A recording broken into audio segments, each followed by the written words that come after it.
Bonjour à tous, c'est une joie de vous voir sur le plateau de Vitamine B. Et c'est vous qui nous voyez en fait. Et on est ensemble pour échanger autour de la Bible. Et l'invité du jour, c'est Yuval Yanaï. Bienvenue Yuval. Shalom.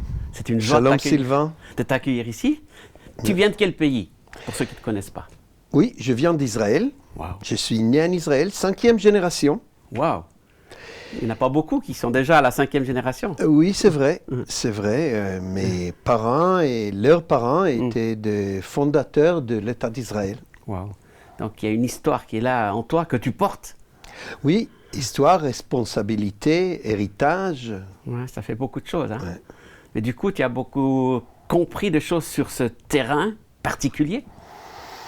Mais en fait, peut-être c'est ça que tu veux dire, mais je suis le premier de ma famille de croire en Yeshua, d'arriver à connaître Yeshua qui m'a sauvé la vie. Ouais. Et ça fait une grande différence, j'imagine. Très grande différence. Oui. Très grande différence. C'est aussi l'identité.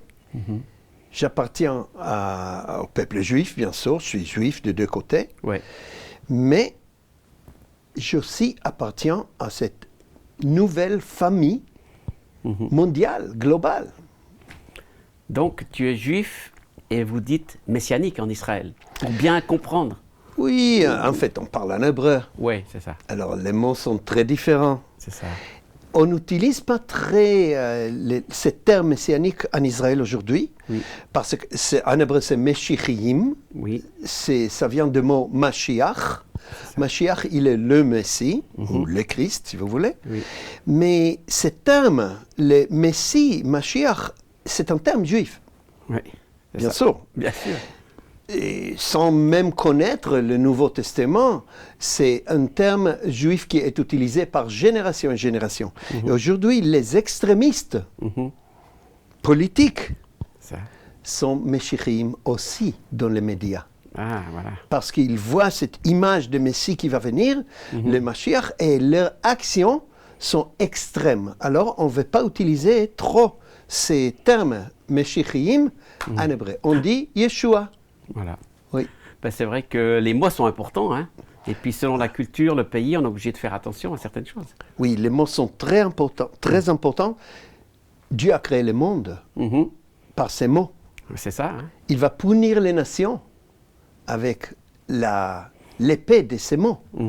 Et l'Évangile et la Bible est écrit par des mots. C'est ça. Alors, c'est très fort, c'est très important. Quels mots j'utilise avec mes frères et sœurs juifs en Israël. Oui. Et arabes aussi. Ah ben, On travaille avec les arabes et les juifs ensemble. Oui. Alors on doit choisir les mots.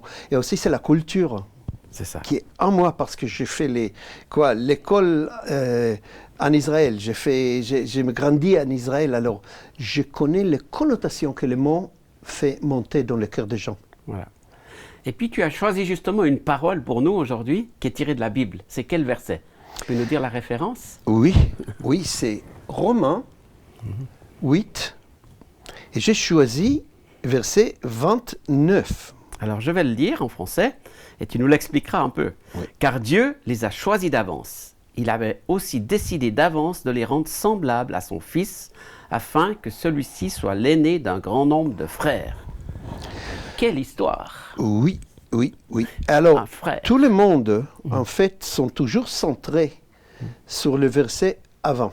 Ouais. Romains 8, 28. Ouais. Toutes choses concourent. Toutes choses concourent, toutes choses sont bonnes pour ceux qui aiment Dieu. Et en fait, ils pensent que ce verset dit, le 28, que seulement de bonnes choses vont arriver. Jamais de problème. Aux chrétiens ou aux croyants. C'est ça. Mais ce n'est pas vrai. Il dit que Dieu, il fait que toutes les choses, les mauvais et les bons, Oui. les confortables et les tristes, Oui. vont venir ensemble pour la bonté ou pour le, comment s'écrit, le tovato avav en hébreu, mais pour ce qui,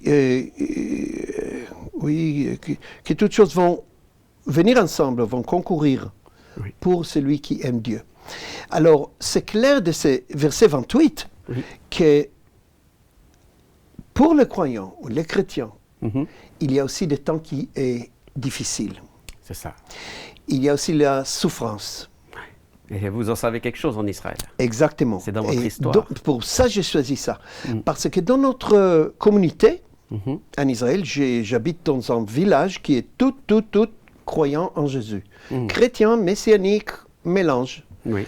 Mais tous les habitants sont croyants et croient que Dieu existe et que Jésus, il est le Messie. Wow. C'est peut-être le seul endroit en Israël quand tu cries de la fenêtre Jésus est roi et tu entends Amen de toutes les autres maisons. C'est assez particulier. Oui, c'est ça. Ah, oui. Et alors, quand les choses difficiles arrivent, Oui. et ça arrive, Oui, et vous en avez vécu. Hein. on demande pourquoi. Est-ce que Dieu n'existe pas? Ou peut-être j'ai fait quelque chose de mal? Oui. Non, Non. pas du tout. Ça, c'est des pensées du diable. Oui. Non. Dieu existe, il est en contrôle, il est souverain et il est bon. Oui. Mais dans ce verset 29, on voit qu'il a préparé, il a appelé tous les croyants d'être conformés à l'image de Jésus. Ça veut dire qu'on commence un voyage quand on est né de nouveau. C'est ça. Quand on donne nos vies à Jésus, c'est un commencement de voyage. C'est comme un bébé qui commence à se développer, qui commence à s'agrandir. Et les choses qui sont difficiles, c'est toujours une opportunité de choisir la vie. Oui. La vie que Christ a pour nous. La vie que Christ a pour nous, bien sûr, Oui. mais aussi la vie que nous avons sur la terre. C'est ça. Et c'est écrit en Deutéronome, Dieu dit, j'ai placé devant vous les mal et les bons, Oui. la mort et la vie. Oui. Choisissez la vie. Et nous devons toujours choisir la vie, toujours croire. Et quand quelque chose douloureux arrive, je demande Jésus, Dieu, qu'est-ce que tu veux que je change? Est-ce qu'il y a quelque chose dans mon cœur qui doit changer? Et là, quand j'ai choisi Jésus, j'ai choisi la foi, même malgré les difficultés, C'est ça. il y a quelque chose qui est changé en moi. Je dois laisser quelque chose. Je dois changer quelque chose que je fais ou que je vis. Oui. Et dans ces voyages continuels, et les choses arrivent confortables, mais aussi tristes, difficiles, douloureuses, la souffrance. Et quand la souffrance arrive, et dans la souffrance, j'ai choisi la vie, Oui. j'ai choisi Yeshua, Jésus, l'image de son Fils, l'image de Jésus est formée en moi. Et ça, c'est pour que les autres peuvent voir Jésus en moi. C'est pas pour moi. Donc tu dois à chaque fois renouveler ton choix finalement. C'est souvent. C'est comme des étapes. Oui. Des choses qu'on monte. C'est comme un bébé qui se développe. Alors, si la vie amène quelque chose de difficile, et c'est toujours les petites choses qui commencent. Petites choses. Quelque chose que quelqu'un m'a dit. Oui. Quelque chose que quelqu'un m'a trahi. J'ai fait un travail et quelqu'un d'autre reçoit la récompense. La récompense. Oui. Et comment je réagis? Et quand ça arrive, ça commence avec des choses qui sont petites, ça arrive et je décide de réagir avec l'amour. Je décide de réagir avec la foi, la confiance que Dieu existe et qu'il veut donner son amour à ces gens. Oui. Et je ne choisis pas l'amertume. Je ne choisis pas la desperation. Désespoir. Désespoir. Ouais. Je ne choisis pas d'être déçu. Mais je garde l'amour et la joie que j'ai en Jésus. Je sais que mon identité arrive de lui. C'est ça. Et pas de quelqu'un d'autre, pas d'un autre genre. Alors, quand je fais ça, j'amène l'amour de Dieu, j'amène le royaume de Dieu, je deviens une sorte d'ambassadeur. C'est ça. Et c'est pas là, choisir la vie. C'est pour ça que Dieu dit qu'il nous a choisis pour être ses ambassadeurs alors. ses serviteurs. C'est exactement, mais c'est pas facile. Non. Ça veut dire, après que je suis habitué à faire ça, je réagis dans les relations de manière que Dieu a choisi ou m'a montré comment Jésus a réagi. Là commencent des choses qui sont plus difficiles. Et comme en Israël aujourd'hui, les gens disent pourquoi? Oui. Il y a beaucoup de souffrances, beaucoup de morts. Les femmes étaient violées, mais pourquoi? Et comment? La méchanceté, la manière que les choses étaient faites contre ces jeunes gens dans les kibbutzim au sud. Et les gens sont confus, ils ne savent pas pourquoi, comment. Ouais. Et la seule chose que nous pouvons les amener, c'est la foi que Dieu existe, qu'il est bon, et qu'il veut nous changer. Il veut nous changer des dons. Et la seule manière, comment je peux réagir avec l'amour? Comment je peux choisir la vie?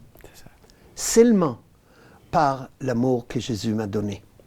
Il n'y a pas une autre chose que nous pouvons offrir dans la souffrance. C'est seulement l'amour de Jésus sur la croix. C'est pas Dieu qui va choisir à ta place. C'est pas Dieu qui va le faire à ta place. Non, jamais. C'est notre responsabilité. Oui, c'est notre responsabilité. C'est comme faire le gym. C'est comme développer des muscles. C'est comme apprendre quelque chose. Oui. C'est un voyage de changement interne. Et c'est pas toujours facile. Parce que vous êtes dans cette réalité de combat, de haine. Il y a beaucoup d'antisémitisme aujourd'hui.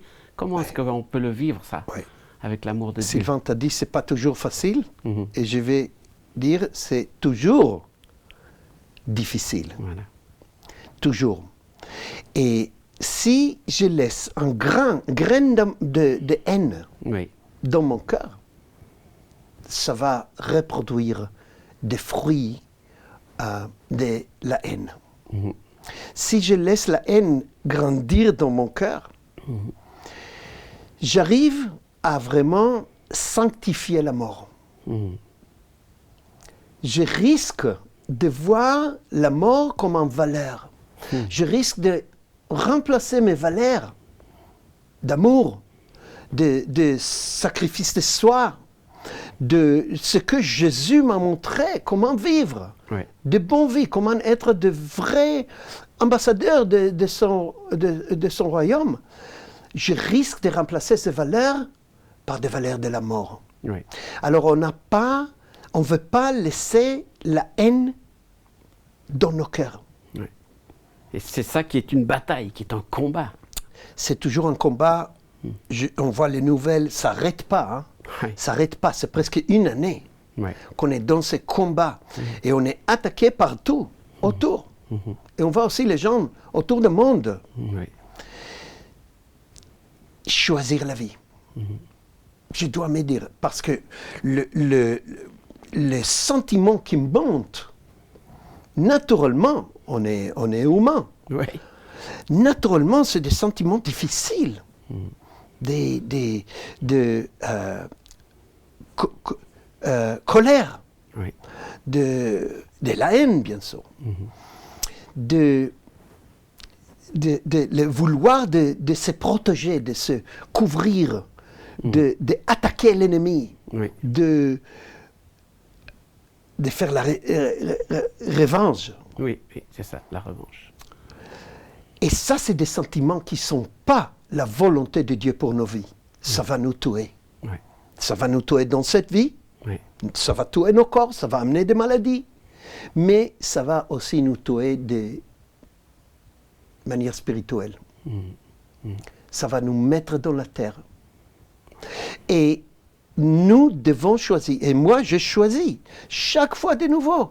Combien de fois pendant la journée? C'est ça.